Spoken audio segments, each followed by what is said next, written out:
Unprecedented advances in science, medicine, and other public health spheres have increased the life expectancy of our times as the best ever in the evolutionary history of mankind. Which, however, also means that consumption of healthcare services has achieved an unprecedented high as well. And we know from our everyday life, every consumption leaves behind its residue, its waste.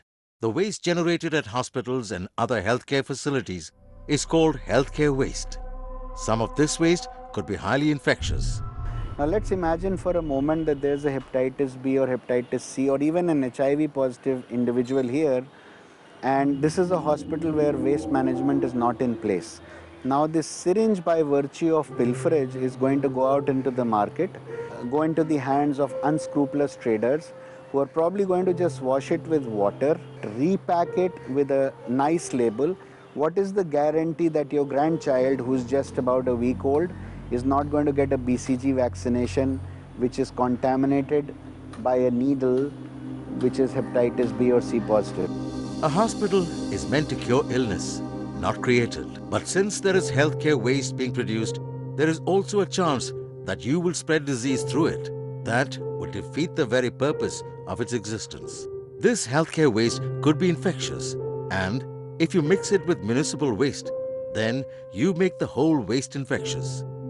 This waste is then taken out by the municipality to probably landfills where a large community of waste pickers scavenge. If you have any kinds of bacteria, they will permeate all the other waste you have and goes out to the general community.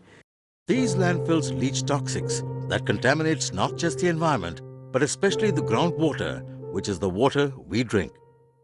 The efforts of our university, effort of Government of India, effort of UNDP, it is very appreciable, and the proper focus to this sector must be given. Otherwise, the waste produced by these institutions shall play havoc with the normal citizens. Basically, it's a potential ticking time bomb. We have to cut this cycle of contamination.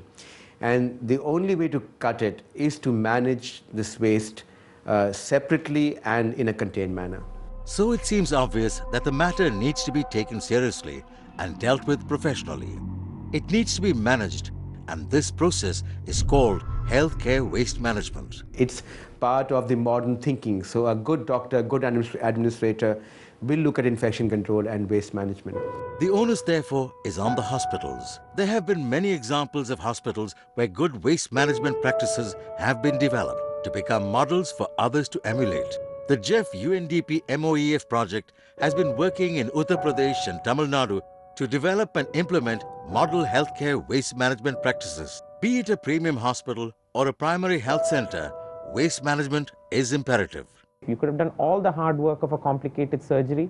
You could have taken the person to the last mile, but if the person picks up something from your hospital because of bad infection control practices, all that good work, all the hard work of the doctors, the clinicians, the other support team goes to naught if you don't do that last mile. The role of the Ministry of Health and Family Welfare is to provide for a system for management of all the potentially infectious and the hazardous waste which is generated in our healthcare facilities, and to manage them in accordance with the biomedical waste management rules which have been framed by the Ministry of Environment 1998 rules. We recommend a hospital waste management committee, and they should be reviewing all the actions which are required for proper management of the waste. King George's Medical University, or KGMU in Lucknow, is part of the Uttar Pradesh component of the project. This institution was established in 1905.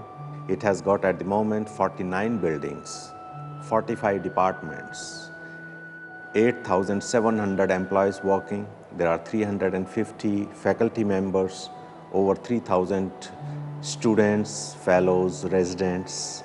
This is the real poor man's hospital attached with this university. That's about 3,000 bedded hospital. So this is a huge institution with varied responsibilities.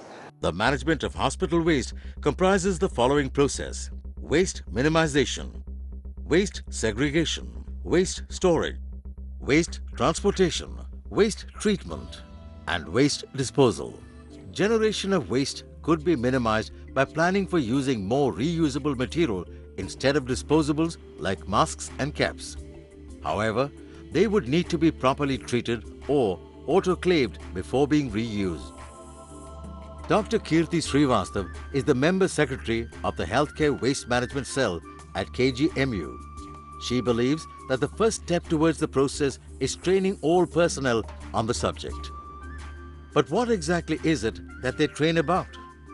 The first step is segregation, which is to segregate the infectious waste from the non-infectious.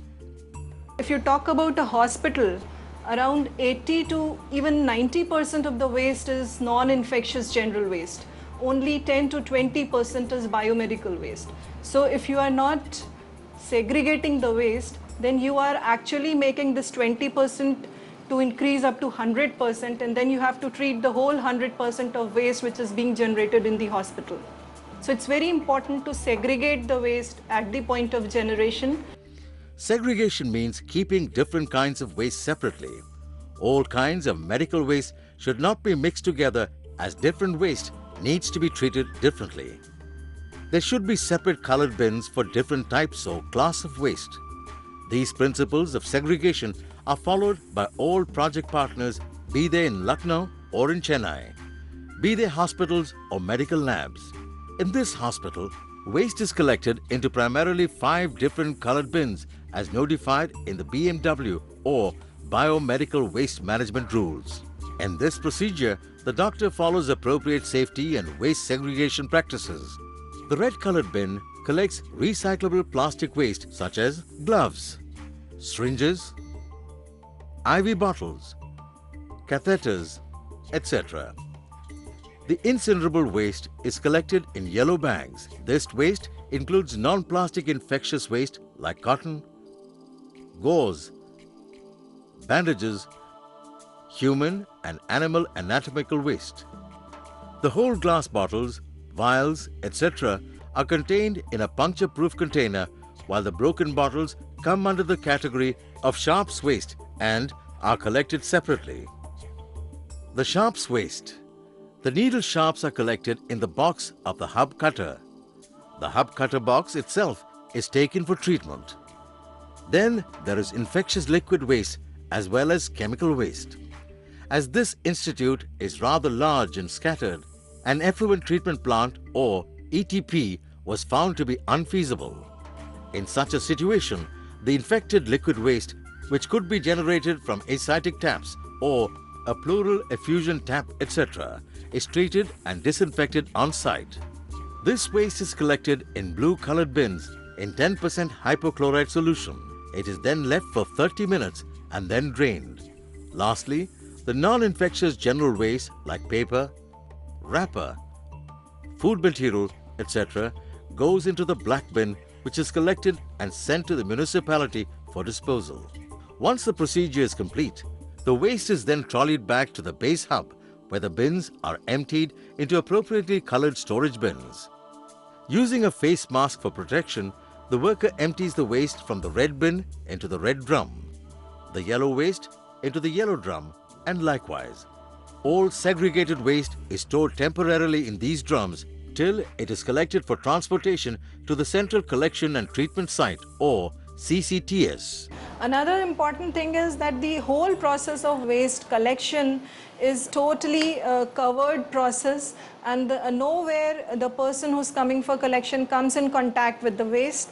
The bags are zip-locked, then they are transferred into a covered trolley, and then whenever the waste is collected from the bin, then it should be zip-locked or so that it doesn't trickle at the time of collection, and proper signage should be there, and weighing is very important at the site of generation so that the record keeping is perfect. When the waste is properly segregated, the next step is transportation of this waste to the treatment site. The important thing to note is that the infectious and non-infectious waste must travel in separate trolleys and should not be mixed. Even at the CCTS, they are kept in separate rooms. At King George's Medical University, a special waste tracking mechanism has been developed. Since the campus is huge and spread over more than 1.5 square kilometers, it is important to make sure that there is no pilferage. When the waste is collected from individual collecting points, the bags are ziplocked and there's a barcode there which is scanned into the system. So essentially each bag as it leaves the collection point is scanned into the system. This bag keeps showing up as a pending bag till it reaches the CCTS, where it has to be scanned out of the system after being reweighed. This ensures that every bag that has left the point of generation has reached the central site without pilferage. Besides the waste that has been discussed here, there are other healthcare wastes that need to be handled carefully. One of them is mercury. Mercury waste needs to be managed with care. In this ward, a nurse accidentally breaks a mercury-based thermometer. She proceeds to demonstrate how this waste created needs to be managed. Open all the windows so that the noxious fumes escape out. You must have a mercury spill management kit which can be easily put together. Put on your protective mask and gloves. The first step is to collect the spilled mercury at one place with the help of any hard and stiff material. Then, with an open syringe, suck in the mercury into it. Collect all the droplets into the syringe. Empty the mercury from the syringe into a box that contains 10 to 15 ml water. Seal the box carefully. Use sticky tape to clean up any small portions of mercury that may have remained. Then, put all the collected waste and the material used into a zip pouch. Label the pouch as mercury waste and hand it over to the waste disposal personnel. Blood, when spilled, could also be infectious. First, secure the area. Pour 10% hypochlorite solution over the spill. Wait for about 30 minutes. Wipe off the entire thing with appropriate absorbent material. Dispose it off in the red colored bag. And then mop the area. Infection control also means safe and hygienic care processes. Because of hand washing, we can prevent 90% of infection. Now, according to CDC and WHO, we are following 7 steps of hand washing. And whenever we go to the patient, we have to wash our hands, and we are following 5 moments of hand washing, whatever is given by WHO. And we are doing hand washing surveillance in the hospital. Washing of hands before and after any medical procedure by professionals could prevent a majority of hospital-acquired infections. And there is a correct way to wash hands to prevent infection. This nurse demonstrates. With wet hands, take the solution and lather it. Then, follow this procedure. Rub palm to palm for 10 seconds. Palm to palm, fingers interlaced for 10 seconds. Right palm over the left orsum for 10 seconds. Left palm over the right orsum for 10 seconds. Back of the finger to opposing palm and vice versa for 20 seconds. Then rotationally rub the right thumb and vice versa for 20 seconds. Lastly, rotationally rub tips of the fingers of right palm in left palm and vice versa for 20 seconds. Hands should be thoroughly rinsed under running water for 10 to 15 seconds.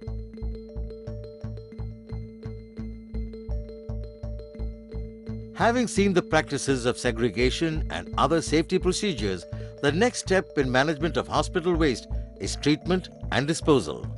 For this, a separate unit has been established at KGMU which is dedicated to this process. We concentrated on developing the site for the collection and terminal disposal. This is our central collection and treatment site. The site has recently been developed and is specifically dedicated for the collection and then final disposal of the waste which is collected from the hospital. So this is a very big hospital, and the waste from the various workstations of the hospital comes in these rickshaw trolleys. And then the waste is deloaded into the various areas of this building. The trolley which is containing the infectious waste that comes to this place, and the waste is deloaded from this door.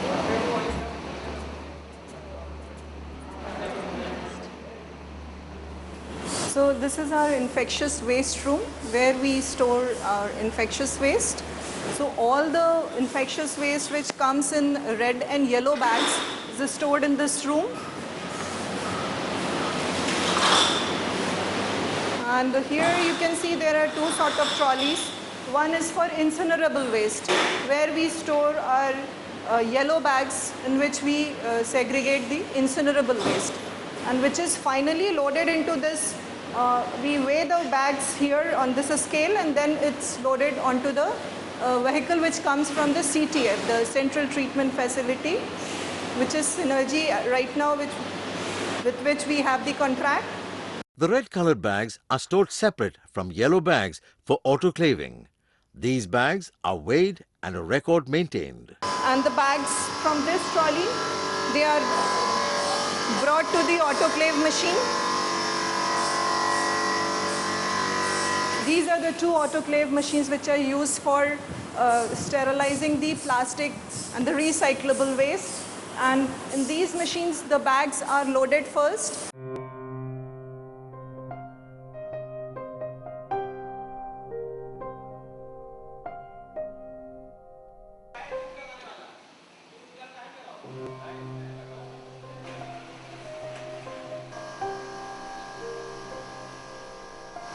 After being autoclaved, these bags are stored into this trolley. These bags are then taken into this room. This is our segregation room. Here the different categories of the plastics are being segregated into different groups, like gloves, pipes, syringes, cannulas. They are all separated into different categories. These are two shredder machines which are used for shredding the plastic material. So the different categories of plastics are being shredded separately here, so that then they are finally packed and resold. Similar operations are conducted on the autoclave at GJ Multiclave, which is a common treatment facility or CTF outside of the limits of Chennai city. On this visit of Mr. Edward, Global Project Consultant, he proceeds to test the autoclave machine for its efficacy. All right, what we're going to do here is set up a data tracers and biological indicators to evaluate an autoclave. And there you have your data tracer, your biological indicator, and your integrator. He attaches bioindicators to a stick and puts them into the waste bags that are to be autoclaved.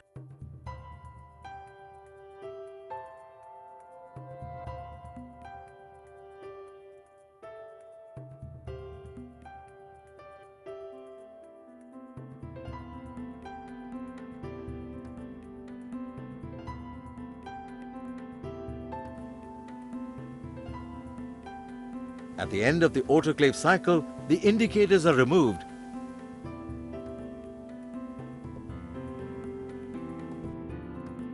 and put in an incubator, at the end of which the results are noted and the efficacy of the operation is evaluated.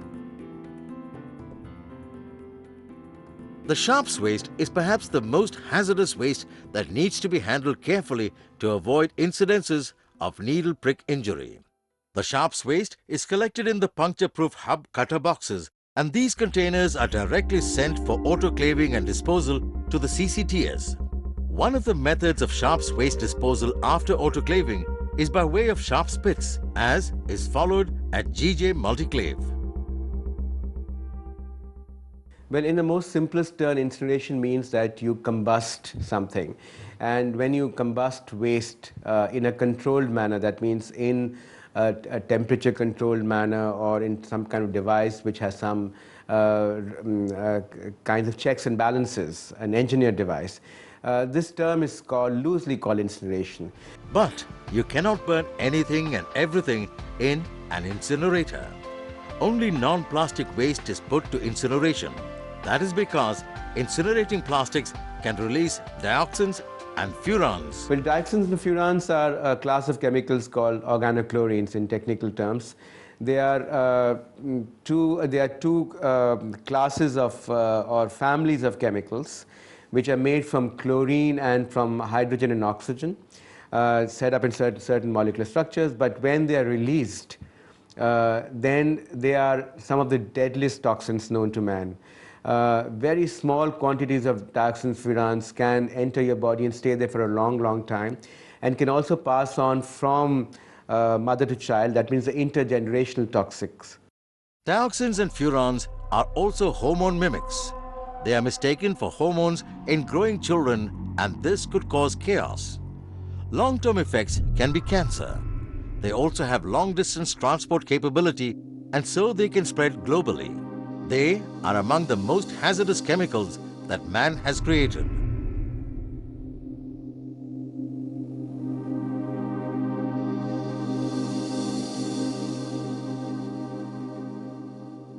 There are legal matters that relate to incinerators. At the global level, there is the New Stockholm Convention, which was signed in 2002, and it really deals with chemicals like dioxins and furans. And there is a section which talks about unintended byproducts of combustion, which is essentially incineration. So there is a global agreement under the treaty, and India is a signatory to the treaty, to reduce the amount of dioxin furan to the minimum.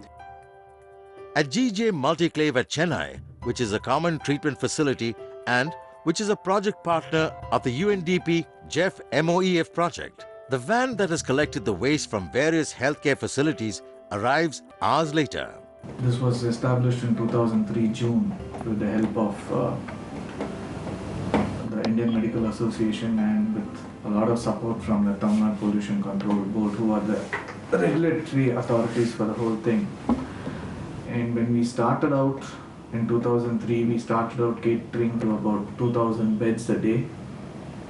And today, we're very proud to say that we do about 450 different healthcare establishments in Chennai and cover about 13,000 private beds and about 5,000 government beds. We collect about 5 to 5.5 tons of hospital waste every day. This waste collected from various healthcare facilities is segregated, and then the incinerable yellow bag waste is fed into this incinerator machine. It has two chambers. The one is primary chamber and the other one is secondary chamber. Automatic feeding system we have. And the other one is manual. We're using automatic feeding system. The automatic feeding system opens every 10 minutes and will automatically push the bags into chamber 1. The primary chamber maintains a temperature of 850 degrees centigrade plus or minus 50 degrees centigrade. The bags are loaded when the temperature reaches 850 degrees. From there, the flue gas goes into chamber 2, where there is a secondary burner where the temperature reaches 1050 degrees centigrade plus or minus 50 degrees. From there, the gas goes into Venturi scrubber. There are two sprays. One is fresh water and the other being recycled water. And then there is the water tank or the circulation tank. There is a pump here that circulates water maintaining a pH value of 7 and above. Then the gas goes into the droplet separator. From there, it goes to packed scrubber and water shower. Then to the mist eliminator, which collects moisture content from the effluent gas. This gas finally goes to the 30-meter chimney through the induced draft fan. Cleaning of vehicles after the collection and offloading is a must, so as to make sure that infection does not travel. This is strictly followed at GJ Multiclave. Finally, we see the effluent treatment plant. It is important to have an efficient ETP to make sure you are concluding the entire process of waste management effectively. After the effluent is treated in the plant in multiple steps, it finally collects as a sludge. This sludge and the ash collected are sent to the final hazardous waste treatment and disposal site. Well, mercury has been used for the last many hundred years, 200-300 years, as something which you measure. It's a measurement liquid. So in thermometers, in blood pressure instruments, it's very commonly used now. Unfortunately, in the last 30 years, we've found that it has very, very significant health impacts. Very small amounts of mercury can cause contamination to the food and can come into the body. And they have very long-term impacts on human health.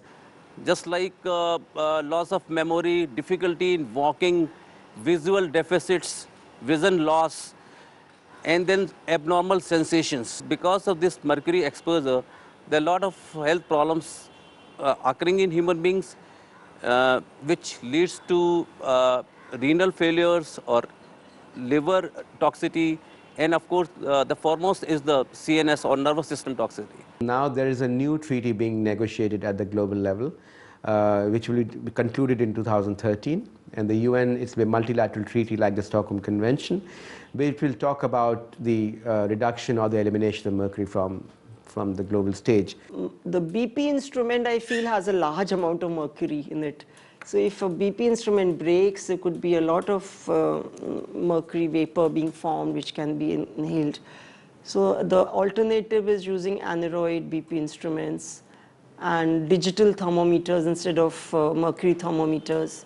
Even for the tooth amalgam, you can have different type of dental materials which don't contain mercury. So there are alternatives if you are aware about them, and if you want to use something else, there are alternatives available. Many healthcare institutions have been working at eliminating mercury in instruments like thermometers, blood pressure instruments, and other dentistry-related treatments. One of them in Chennai is Rajan Dental. Since 2007, we had our initial plans to do away with mercury-based restrictive materials, and this plan was successfully implemented since 2010. The reason why we are able to outface silver amalgam restrictive materials is because we have good alternatives to silver amalgam restrictive material like composite resins and glass ionomer restrictive materials, which are not alone mercury-free but are also tooth color restrictive materials, which enable good sense of aesthetics, and patient satisfaction is also very good with those kind of restrictive materials. After this mercury guidelines, that was even in the form of an advisory to phase out the mercury.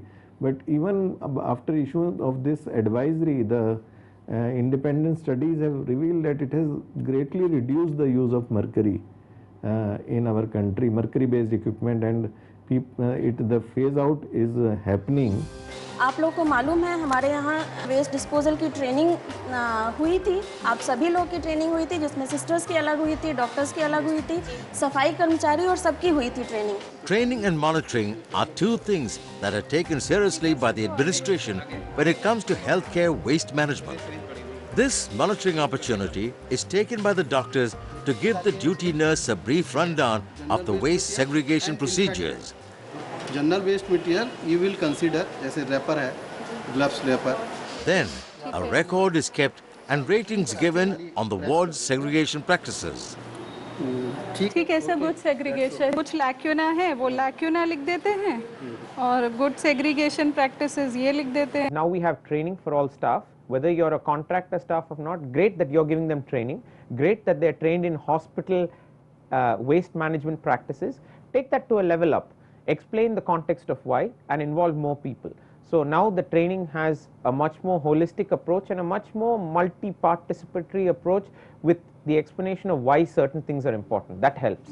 Indira Gandhi National Open University, or IGNOU, has been a training partner on healthcare waste management on the project.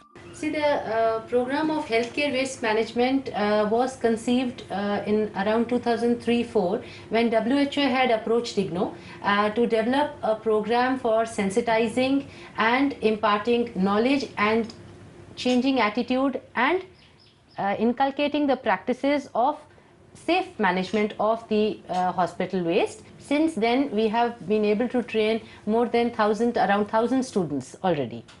IGNOU has also developed a web-based certification program on healthcare waste management, which is unique in the world. All these programs, though these are being offered through open and distance learning, we follow the curriculum which are similar to the conventional system, and we have a strict evaluation system. The important part in this course is this, 420 hours is study period, and among this 420 hours, only 90% study what the candidate have to do self-study, and only 42 hours is contact session. 42 hours is equal to 6 days. 6 days contact session are there. So beside performing routine work of doctors, they can also perform this course. So this does not make hurdles in their routine work. So this is important. Healthcare waste management is not just the right thing to do, but it is a legal obligation. Biomedical waste management rules were notified in 1998 by the Ministry of Environment and Forests, Government of India. They were amended in 2003. The latest amendment of the rules is due for release in 2013. What we want to understand and what we want to put to the health staff is biomedical implementation of biomedical waste management is not separate in attitude when compared to infection control waste management. We want everything to be practiced in a single shot so that to have a better efficacy. See, right now all the healthcare facilities should run with the authorization as well as consent, permit, that is permit. Normally the Pollution Control Board, Tamil Nadu Pollution, especially Tamil Nadu Pollution Control Board will give you the authorization for disposal of their healthcare waste to the common facilities. By personal, maybe we can take it as an advice or we can take it as an authority. See, since we are a regulatory authority, see, everybody has to implement whatever the direction given by the either by the Pollution Control Board or by any healthcare institution or by government of Tamil Nadu. We should implement and follow it immediately.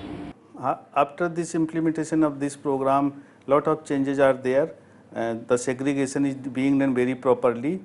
Everybody is aware about this waste management. Nodal officers are working very hard. So it has come up to the you can see up to the optimum level what should be there. Now we are trying to maintain this. I hope we will be successful for doing this. Implementation of healthcare waste management practices is improving day by day. Segregation at the project hospitals has achieved great success, but the journey is never ending. For better management practices, education and motivation have to be ongoing.